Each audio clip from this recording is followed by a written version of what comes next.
Yeah. A question that a lot of people ask me is, you know, we have a great affiliate program here in Cloud Token that rewards people with the matching bonuses, whatever people earn on the rewards.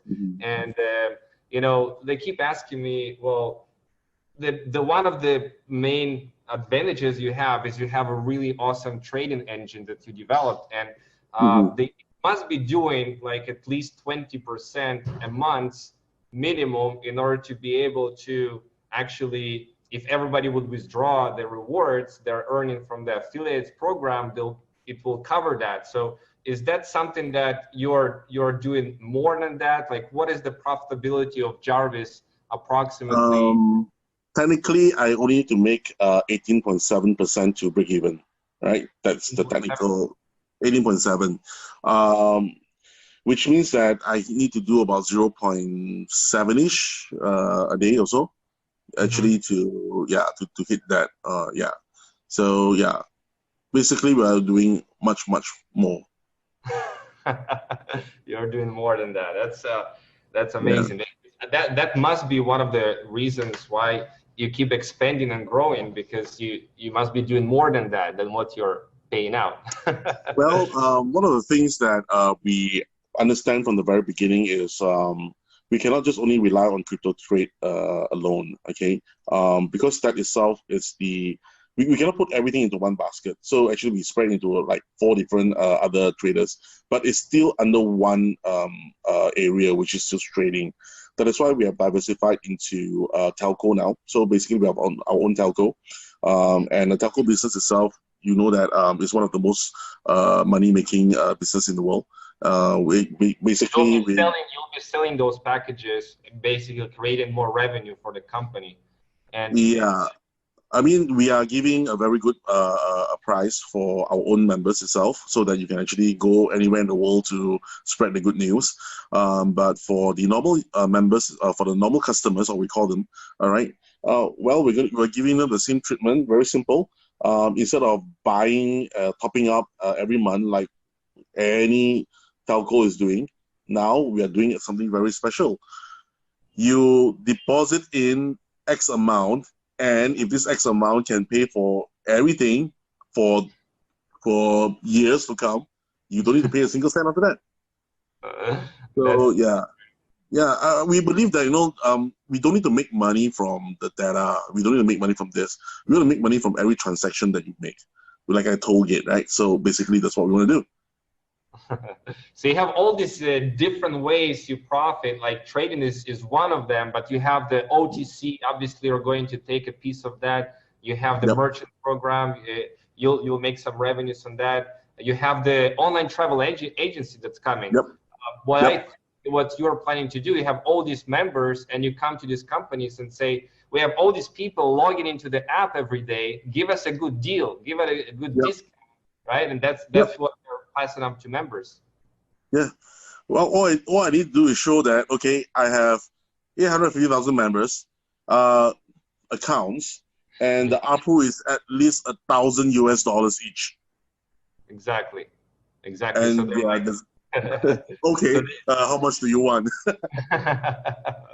So you can they give you even better deals than that people are going to get access to. So you make a little profit on it, and you put this profit in the reserve pool to back up the CTO. You put all of the profit or just part of the profit? Like how does it okay, very, very good question. Okay, it's the same question that my lawyers ask.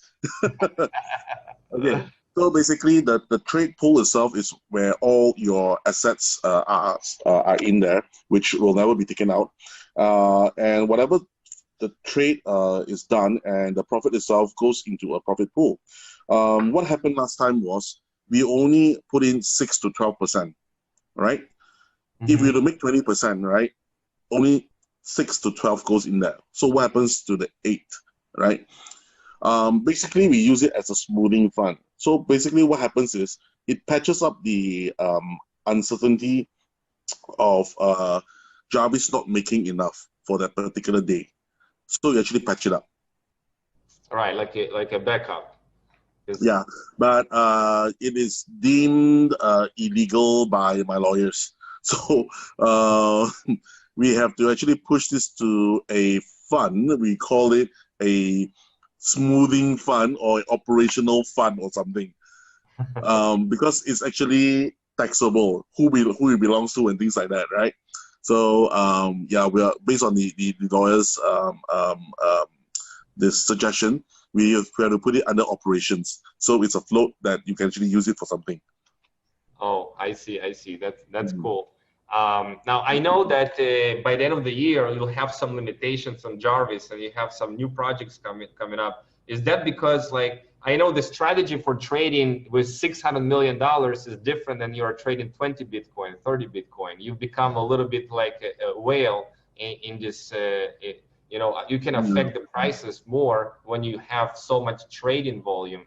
So what do you plan to do when this grows to, you know, $2 billion, you know, as we grow bigger? How you're going to diversify? Do you have a good risk diversification strategy? Yeah. Basically, we are limiting the amount that Jarvis can take in now. So, as you know, that we have been actually implementing this for the last month and a half now, where the limit is 50,000 worth of assets to be in Jarvis for each account. In the later stage, there will be a limit for the number of slots available for you to join in Jarvis itself. But because crypto itself is huge, it's not only all about trading. Okay, there are a lot of other sectors or avenues or line of businesses which we can actually invest into, and one of it is actually loan. If you look at it, right, a lot of exchanges are moving into the loan area. But what we are working with is actually with DAI from MakerDAO. And basically now we have this new program called Rogue, okay, which addresses the lower tier income members. In India, people from India and Africa, and people who cannot afford 500, they can put like $10. Yeah. So it's a $10 per block investment. Every time when you invest $10, you hold up one block. Okay, there is a limited number of blocks that you can actually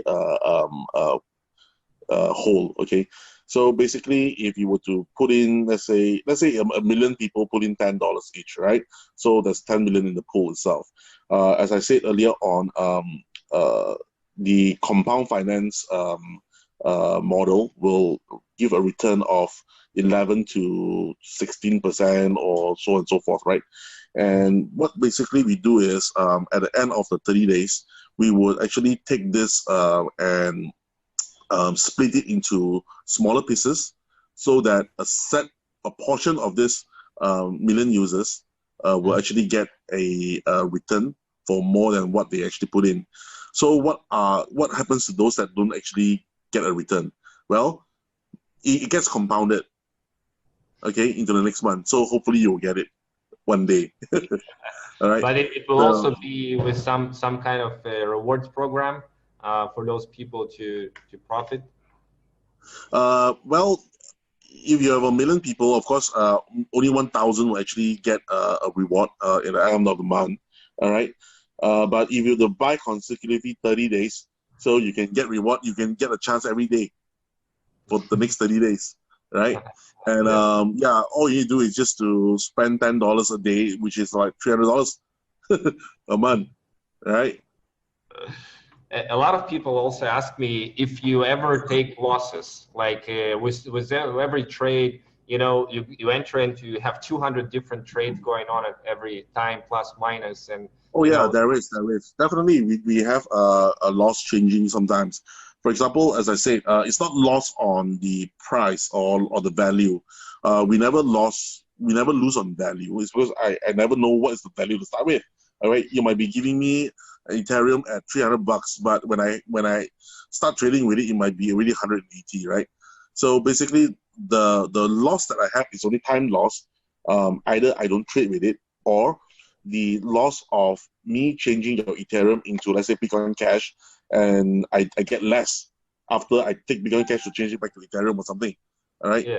So Obviously, that is one of if you have Bitcoin at certain price, it drops by 40%. Everybody loses in the dollar value. But what you're focusing is the Bitcoin itself, to grow the Bitcoin itself. So what I'm asking is that in your strategy, if the trade goes against you, do you like put more into the trade to balance it out, so you sell it at a profit, or you take no, actually what we do is it's like we hedge it in a way.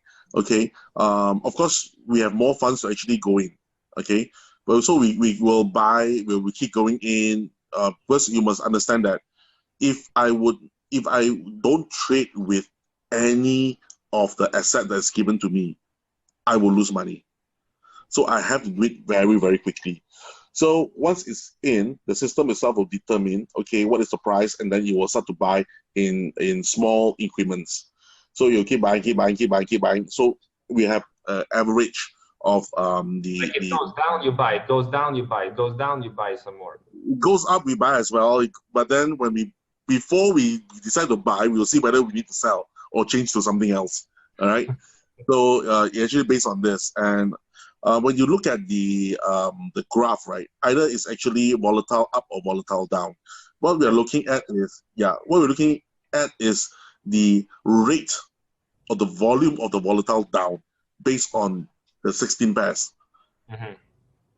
If Bitcoin is falling at a rate of, let's say, 0.2% per second, all right, and Bitcoin Cash is falling at less than that, which means that I can gain a lot of Bitcoin Cash. So basically, that's what we're doing. I see. So you see what are the 16 pairs, like Bitcoin dollars, Bitcoin Cash dollar, all of these pairs to USDT, and you see which one is better to trade, which one is falling the higher rate per second. Yeah, so that's how we actually gain. That's why we only trade with the amount or the quantity of coins. Remember, I have to only give you back in Ethereum, not in US dollars or whatever. Whatever you put in, I just need to give you back in that. Yeah. But in the end, it's still Ethereum.